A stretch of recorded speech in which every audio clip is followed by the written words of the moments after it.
Welcome back to Project Seawolf. Back on the boats and just checking out the bilge because there's a couple of projects that I want to get done in here eventually. Probably not this episode, but in coming episodes.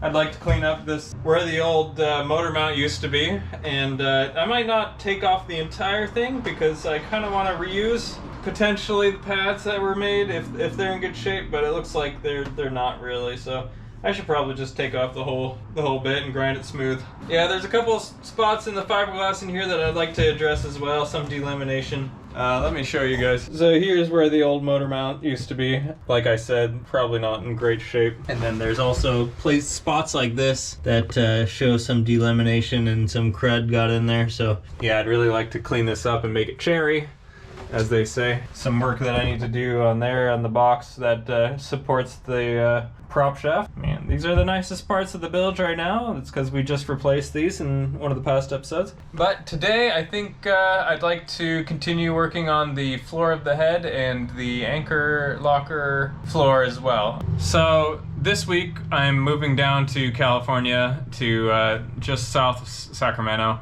and which is good and bad. And bad in that I have to come up here to work on the boat, and that's kind of a long drive or a flight away. But it's also good in that when I do come up, I'll be able to focus completely for a week straight on the boat, which I haven't had since the kids were born. So we're gonna have some good with the bad, at least personally in my life, because in YouTube land there won't be any difference in the upload schedule. It'll always be 2 weeks apart. In a year or two, this boat will be back in the water, and it's gonna switch from boat work to cruising, and it'll be a cruising channel, which is partially boat work, I guess, but there'll be more interesting views.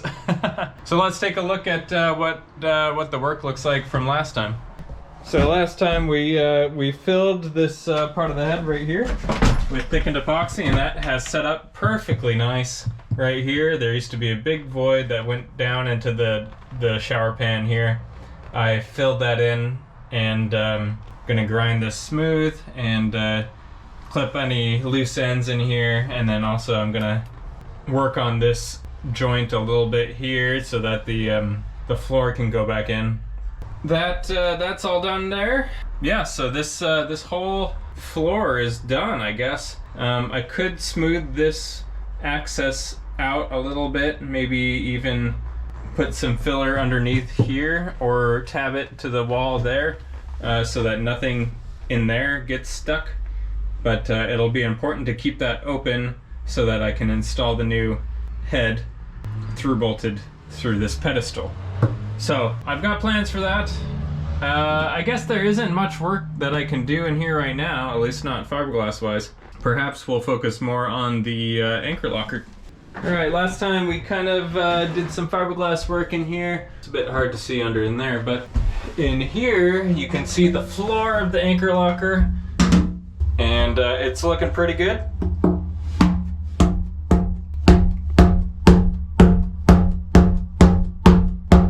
I'm pretty happy with that. My goodness. I just smashed at it as hard as I could, and oh, that's pretty good. So I'm happy with that. Now there needs to be drains put in the corners that will hook up to the through holes underneath. So that's hopefully a today task. And if it doesn't hold water, it'll be bulkheaded down in here. So there's another bulkhead that will go right here to keep water from going, but it'll have an access port so that I can close and open the valves on the through holes in there.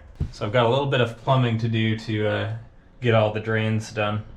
As for the drains, I have them right here. So here's a little elbow drain. I got elbows because I knew it was going to be tight in there. So this is going to sit in the anchor locker, 2 of these, and they're going to connect up with some tubing to the through holes, but they're going to have to go through a series of reducers, which if there's any grit and stuff, it'll probably get stuck in the reducers at some point, which I assume there will be because it'll be probably muddy anchor chain occasionally if I don't get a spray down. So I'll have to prioritize having a spray down for my anchor chain when it comes back up. Here are the valves, totally stainless, which is super nice. Fairly easy to operate. Ball valve, stainless, all stainless. So marine part, excellent. Of course, if you've been following the channel, you'll know that a big goal that I have for today and in coming episodes, I want to be able to live on board part-time, and that way I'll be able to get exterior projects done a lot faster. It's just I need to be done with the fiberglass dust on the inside part before I can do that. So anything that's gonna require like grinding of the fiberglass on the hull and everything on the inside, I'd like to have done soon. Yeah, because the more time you're on board and the more time you're around your boat, the more you're gonna get done faster.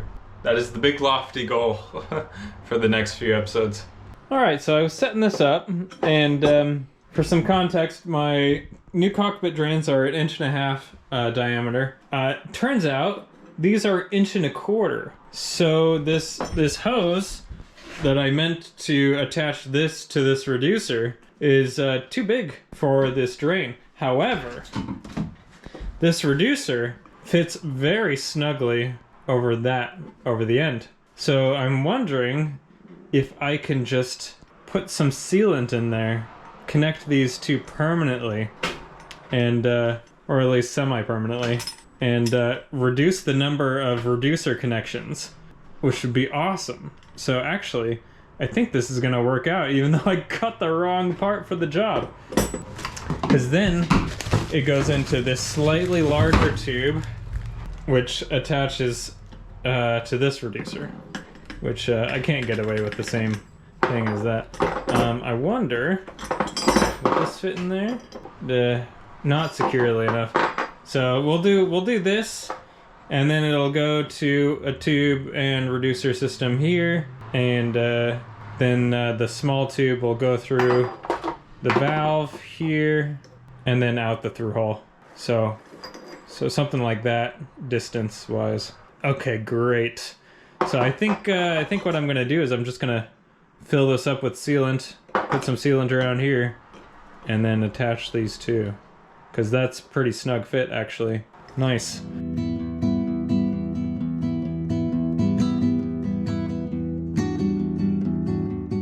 All right, this is the Frankenstein apparatus I've come up with. And then we got the smaller diameter tube in there, which will connect up these. And this will connect to the through holes in here. So I'm gonna measure out the through holes that are down in there, and make sure the valve is as close to the through hole itself as I can. I'm gonna hold off on connecting these two until I know exactly how long the tube is going to be.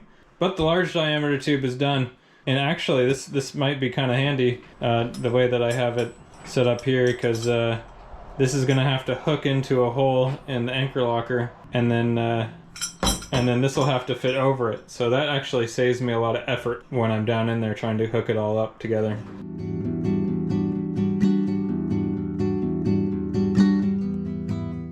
All right, these are ready to go.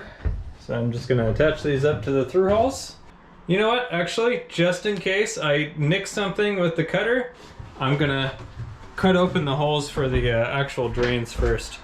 So coincidentally, when I have the light on underneath, you can see areas where the floor would be a little bit thinner, so along this backside where it broke before, which is where I want to add some extra tapping eventually. So when I put in this new bulkhead, I'll add some tapping there while I have all the epoxy out. But you can also see where the through holes are.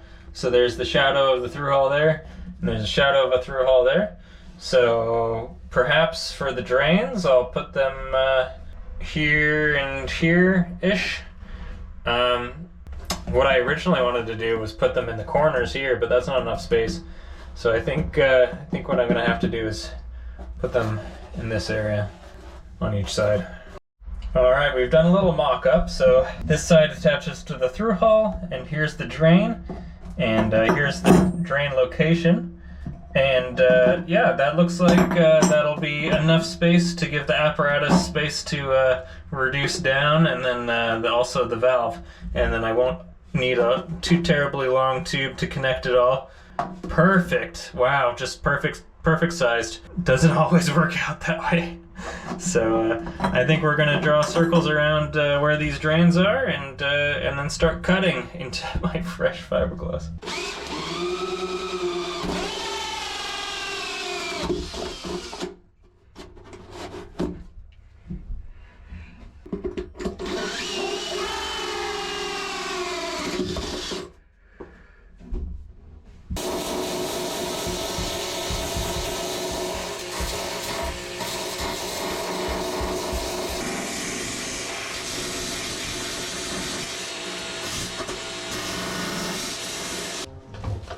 Alright, I got some 5200 in the gun, and got I'm gonna 5200 underneath the lip, and I'm gonna 5200 around the attachment, so that these two are hopefully permanently merged.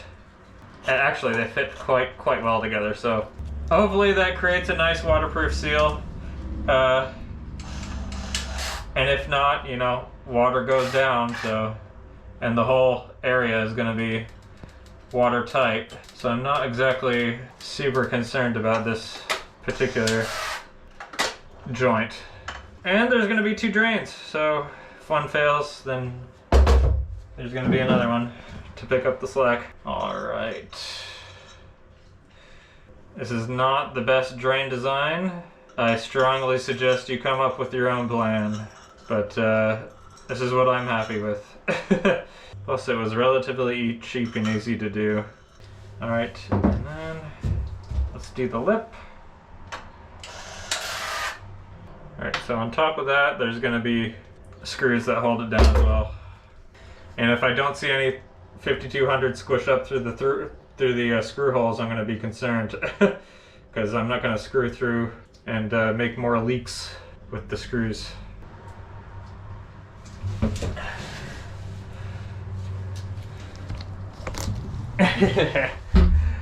Put some 5200 on the tripod for sure. Alright, let's hook this one in here nice.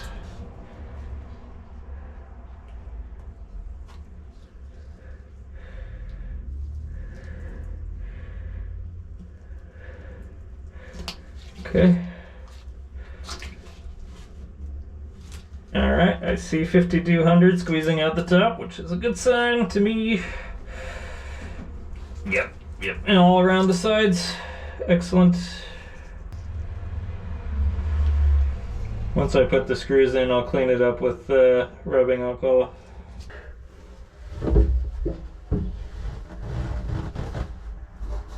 Alright, so an issue.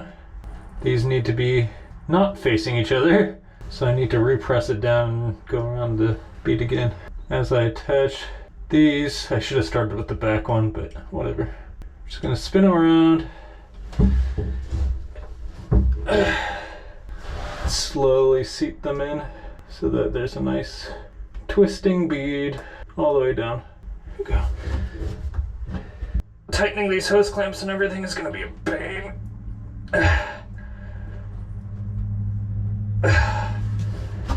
Okay. Check it out. All right. We got drains. I just need to clean them up and hook up the rest of the piping.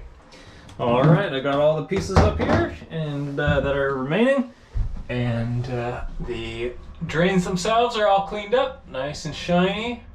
Maybe you can't tell in this dark area, but they are nice and shiny. All right, and now I've also cleaned up the 5200 that dripped in here that you guys probably saw.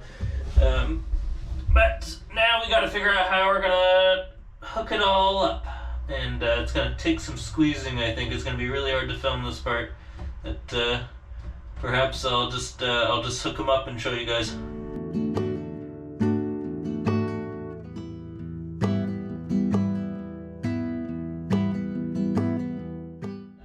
Alright, GoPro battery died. I'm gonna go grab a mirror so that I can see. It's slightly better than flying blind, I guess. It's still not great, but I don't know. Yeah, looking at it with the mirror, it makes more sense if I go around the back. If I go around the back of the one of the drains, the starboard side drain.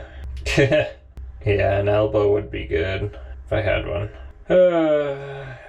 You know what? I'm just gonna attach that one side that's on the brass already. Finagle it until I get a good length to get to the other one. At least one of the drains will drain quickly. Yeah. Alright, let's get the brass one on. The brass tacks.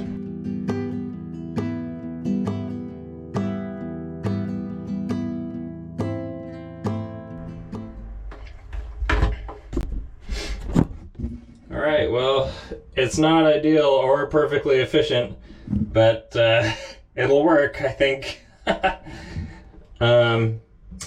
Yeah, especially this starboard side. I wish I had some parts that would create elbows and stuff in there to make it not do a loop-de-loop. Again, if you're doing this, try to make them both like the port side through hull and make it as straight as possible. Definitely not ideal to make it long and convoluted like that. Probably could have angled the drain better, and it's not how I imagined it in my head. But you know, given that the sailboat will lean and rock in the water, it'll all drain because this is the low point in the anchor locker. So it eventually will drain. It's just not exactly ideal. All right, and now we're gonna go home and or go back to the homestead, the house, finish grinding out the rudder. All right, so the rudder post saga continues. We've got this is what it looks like now. So the end of the rudder used to be here, about that tall. So I do need to put in a couple beads of weld in here. And you know, given how much I've taken off, I'm thinking about adding a stainless cuff around the end, or a cap with maybe some marine grease to help fill any voids whatsoever, or maybe even epoxy, just to make sure there's no voids in there that'll cause more crevice corrosion.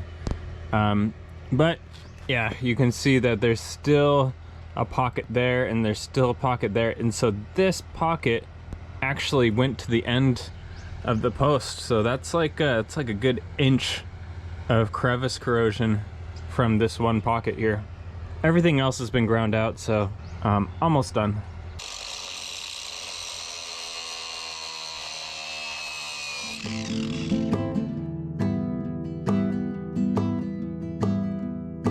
All right, so as I was grinding out this pocket's done.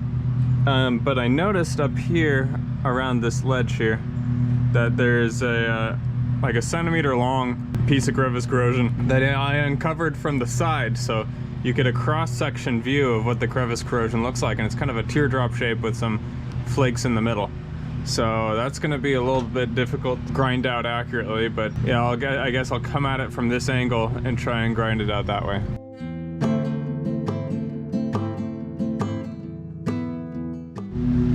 All right, she's all cleaned up now. That's all the crevice corrosion that I could get out, or I could find. Some of it was really deep. Some of it, like that last one, was almost a crack through this this quarter top here. So definitely, I'm gonna have to build up what I ground out and then put a cap over it and fill in any crevices in the cap.